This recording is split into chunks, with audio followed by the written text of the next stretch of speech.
Hello guys, આજે આપણે ધોરણ 9ના ગણિત વિષયમાં અભ્યાસ કરીશું, જેમાં ચેપ્ટર 2 બહુપદીઓ, જેને અંગ્રેજીમાં પોલિનોમિયલ તરીકે ઓળખવામાં આવે છે.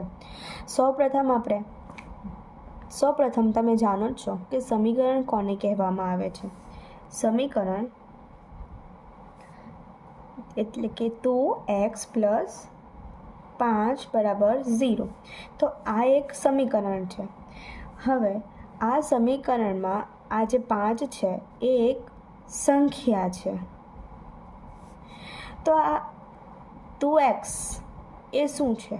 તો ભિન્ન કિંમતો ધારણ કરી શકે તેવી સંજ્ઞાને ચલ કહે છે.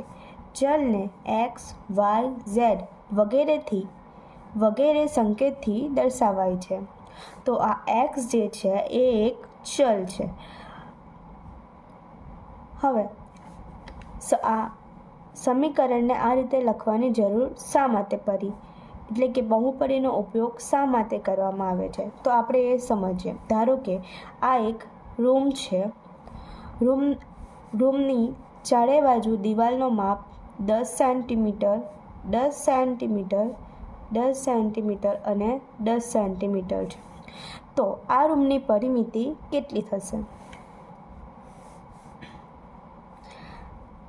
આ પરિમિતિ શોધવા માટે પરિમિતિ બરાબર 10 વત્તા 10 વત્તા 10 વત્તા 10 બરાબર 40. તો આને આપણે એવી રીતે લખી શકીએ કે 4 બાજુ છે એટલે 4 ગુણ્યા 10 બરાબર 40. તો આપણે આને 4 ગુણ્યા x આ રીતે લખી શકીએ, બરાબર ખાલી જગ્યા. હવે આ રૂમની કિંમત ધારો કે 6 આપવામાં આવી હોય તો 4 ગુણ્યા 6 બરાબર ખાલી જગ્યા એટલે કે 24. બહુપદી સમજવા પહેલાં આપણે ચલ એટલે શું એ સમજીએ. ઉદાહરણ તરીકે x3 - x2 + 4x + 7 એ x ચલવાળી બહુપદી છે. આ જે બહુપદી છે તેમાં ચલ છે x, x, x અને x. હવે 3² + 4 એ આ જે છે તેનો ચલ એ t છે, એટલે કે એ t ચલવાળી બહુપદી છે. હવે આપણે જાણીએ છીએ કે બહુપદીના દરેક ચલને સહગુણક હોય છે, એટલે કે બહુપદીના દરેક ચલને સહગુણક હોય છે. ઉદાહરણ 1 3x2 + 5x + 2 બરાબર 0. તો આમાં x વર્ગનો સહગુણક એ x વર્ગનો સહગુણક છે 3. હવે xનો સહગુણક એ છે 5. હવે અહીંયા 2 છે, 2 એ છે એ અચળ, 2 એ અચળ સંખ્યા છે, માટે અહીંયા આપણે આવું લખી શકીએ કે 2 ગુણ્યા 1, જ્યાં 2 ગુણ્યા x0 ઘાત 2 જ આવે. તો આપણે અહીંયા 1 બરાબર x0 ઘાત લખી શકીએ, એટલે કે x0 બરાબર 1, માટે x0નો સહગુણક એ 2 છે. તો આના પરથી આપણને ખબર પડે છે કે સહગુણક કોને કહેવામાં આવે છે, ચલ કોને કહેવામાં આવે છે. હવે આપણે બહુપદીના પદ વિશે અભ્યાસ કરીએ. બહુપદીના પદનો અભ્યાસ કરવા પહેલાં આપણે જ્યારે એક્સને આગળ માઇનસ નિશાની આપેલી હોય જ્યારે એટલે કે સહગુણકની આગળ માઇનસની નિશાની આપી હોય ત્યારે સહગુણક શું આવે તે જોઈએ. એટલે કે -x² વત્તા 2x વત્તા 3 બરાબર 0. તો અહીંયા x વર્ગનો સહગુણક કેટલો થશે? તો આપણને ખબર જ છે કે જ્યારે કોઈ સંખ્યા ન હોય ત્યારે 1 લખવામાં આવે છે અને માઇનસની નિશાની છે એટલે -1 થશે. એવી જ રીતે એક્સનો સહગુણક a એટલે કે 2 થશે અને x0નો સહગુણક 3 થશે. તો હવે આપણે આ જાણ્યા પછી બહુપદીના પદ એટલે કે એક સમીકરણમાં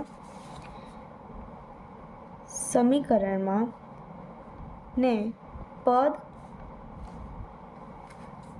અને ઘાત આમ બે રીતે અલગ પાડવામાં આવે છે. તો આપણે પહેલાં પદ વિશે જાણીશું, પછી ઘાત વિશે જાણીશું.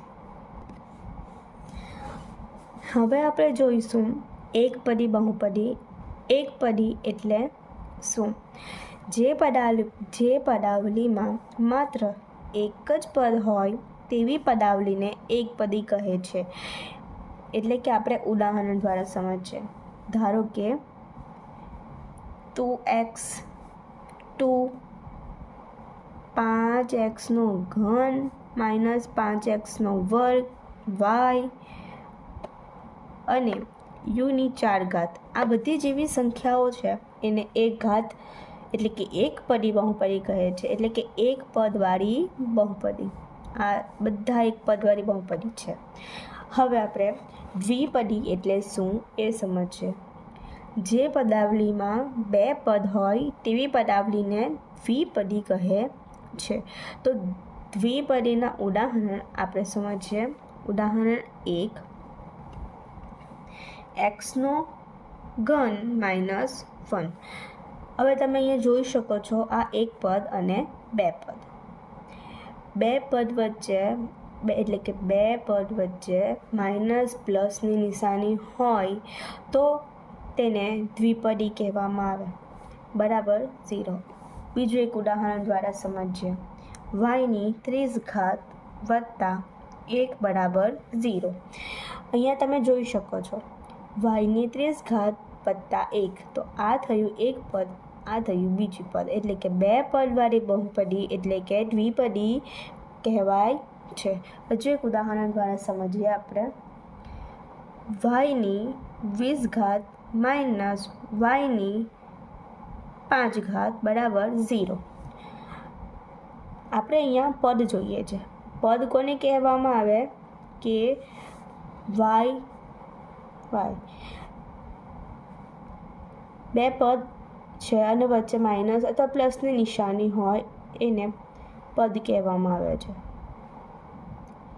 હવે આપણે સમજીએ ત્રિપદ. જે પદાવલીમાં 3 પદ હોય તેવી પદાવલીને ત્રિપદી કહે છે. 3 પદ એટલે કે આપણે ઉદાહરણ દ્વારા સમજીએ. ઉદાહરણ y⁻³ વત્તા y વત્તા 1. તો આ સમીકરણમાં એટલે કે આ બહુપદીમાં 3 પદ છે. y⁻³ વત્તા y વત્તા 1 બરાબર 0. બીજું ઉદાહરણ સમજીએ. 2x³ વત્તા 5x -3 બરાબર 0. તો અહીંયા આપણે જોઈ શકીએ છીએ કે અહીંયા 3 પદ છે. પદ 1, પદ 2 અને પદ 3. તો આ 3 પદવાળી બહુપદીને ત્રિપદી કહેવામાં આવે છે. તો હવે આપણે એના પરથી સમજી શકીએ કે જે પદાવલીમાં એક કે એક કરતાં વધારે પદ હોય અને ચલનો ઘાતાંક પૂર્ણ સંખ્યા હોય તેવી બહુપદી તેને બહુપદી કહે છે. હવે પૂર્ણ સંખ્યા એટલે કે 0 1 2 3 અનંત સુધી. એટલે કે પૂર્ણ સંખ્યા હોવી જોઈએ.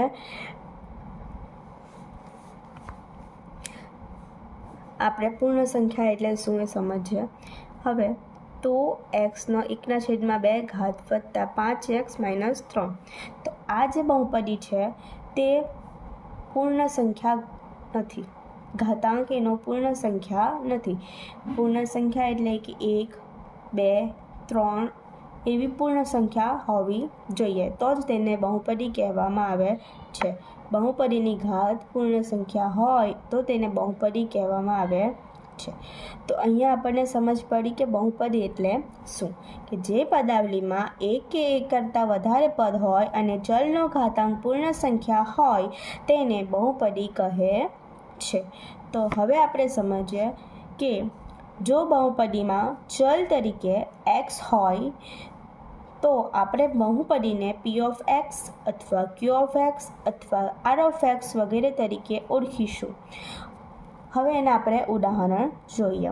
તો અહીંયા છે p(x) = 2x² વત્તા 5x - 3. તો અહીંયા ચલ શું છે? x છે. તો અહીંયા ચલ x છે તો p(x) લખાય. હવે અહીંયા આ સેમ જ છે. અહીંયા આપણે જોઈએ r(y) = y³ વત્તા y વત્તા 1. તો અહીંયા ચલ જે છે એ y છે, તો અહીંયા r(y) લખાય. એ જ રીતે s(u) = 2 - u - u² વત્તા 6u⁵. એટલે કે અહીંયા ચલ જે છે એ u છે એટલે s(u) લખાય. ચલ જે આપ્યો હોય તેને અહીંયા લખવામાં આવે છે. તો હવે આપણે જોયું પદ વિશે. હવે આપણે ઘાત વિશે ભણીશું કે ઘાત બહુપદીની ઘાત કેટલી હોય તો તેને કઈ ઘાત બહુપદી કહેવામાં આવે છે. બહુપદીનું પ્રામાણિક સ્વરૂપ. જ્યારે બહુપદીના પદોને ચલના ઉતરતા ઘાતાંકના ક્રમમાં ગોઠવીએ ત્યારે બહુપદી પ્રામાણિક સ્વરૂપમાં લખેલ છે તેમ કહેવાય. પ્રામાણિક સ્વરૂપ એટલે કે ઉતરતા ક્રમમાં બહુપદીની ઘાતાંકને ઉતરતા ક્રમમાં લખવામાં આવે. એટલે કે આપણે સમજીએ કે 3x² વત્તા 5x વત્તા 1 વત્તા x = 0. તો અહીંયા આપણે જો 2 છે, x² x1 ને અહીંયા અચળ પદ છે અને પછી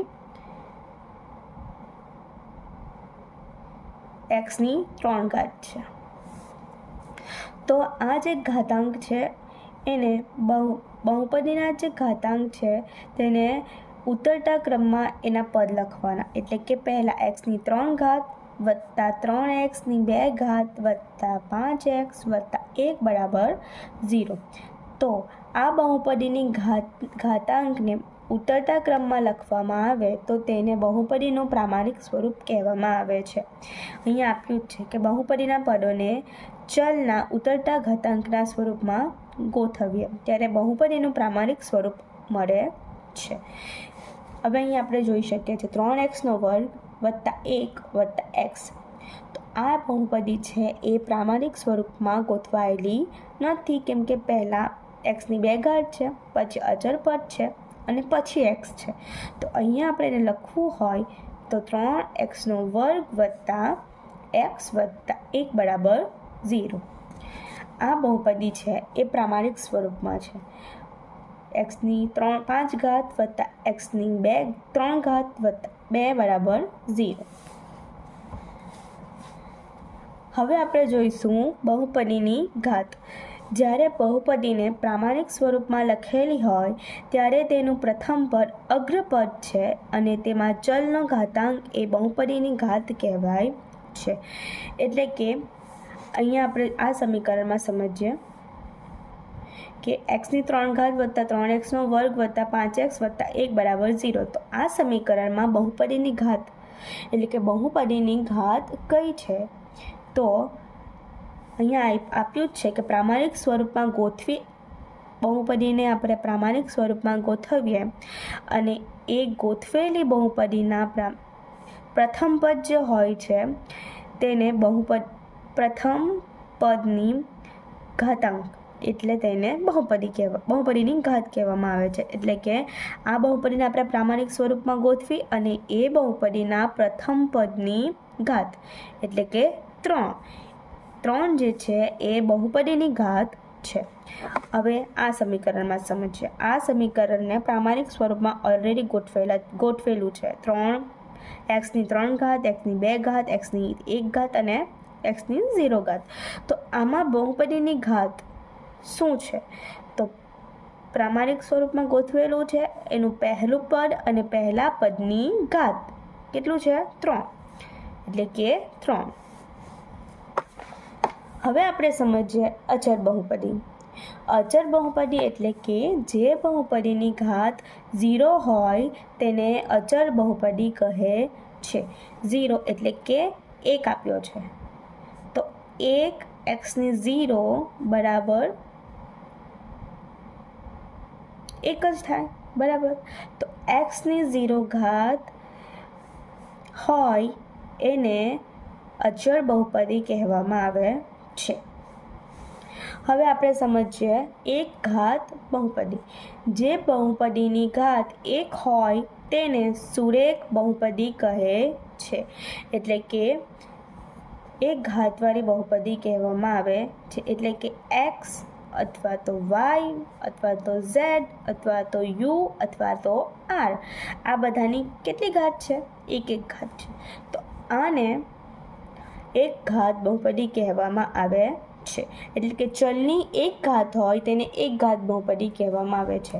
હવે આપણે દ્વિઘાત બહુપદી એટલે શું તે સમજીએ. જે બહુપદીની ઘાત 2 હોય તેને દ્વિઘાત બહુપદી કહેવામાં આવે છે. બહુપદીની ઘાત 2 હોય એટલે કે 2x² + 2 બરાબર 0. આ બહુપદી જે છે તેની ઘાત 2 છે તો આને દ્વિઘાત બહુપદી કહેવામાં આવે છે. બીજું એક ઉદાહરણ જોઈએ. 2x² + 3x + 3 બરાબર 0.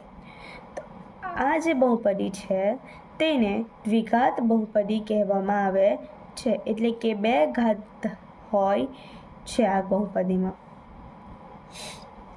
હવે આપણે જોઈએ ત્રિઘાત બહુપદી. જે બહુપદીની ઘાત 3 હોય તેને ત્રિઘાત બહુપદી કહેવામાં આવે છે.